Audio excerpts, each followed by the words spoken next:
SpaceX just pulled off the biggest IPO in history, and the hype has originally driven everyone insane. Shares exploded after the IPO, pushing the company's valuation past $2 trillion and making Elon Musk the world's first trillionaire. And yet, if you look at the numbers, something doesn't add up. SpaceX generated roughly $18.7 billion in revenue last year while losing nearly $5 billion.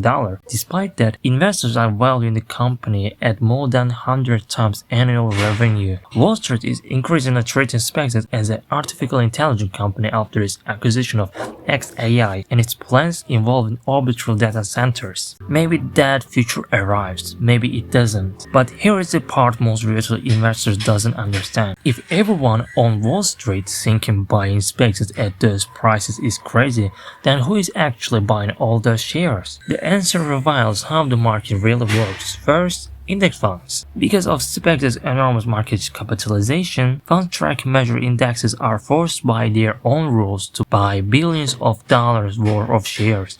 The managers aren't making a judgment about it. They aren't analyzing businesses. They aren't deciding the stock is cheap. A company algorithm simply tells them to buy. That creates massive demand regardless of whether the valuation makes sense. Second, institutional investors and sovereign wealth funds. Many aren't buying a rocket company. They're making a high-risk bet on a future monopoly in AI, satellite networks, and orbital computing. They know today's valuation looks terrible. They're betting tomorrow will look very different. Finally, the retail army. Many aren't buying cash flows. They are buying a story. And story can become extremely expensive. The bull arguing that Starlink alone justifies the valuation. But Starlink has already captured many high-value customers, wealthy rural users, aviation contracts, maritime customers, and enterprise clients. So why does the stock keep going up? Because massive demand is arriving from three directions simultaneously: forced index buying, institutional speculation, retail hype. No matter how revolutionary the technology is,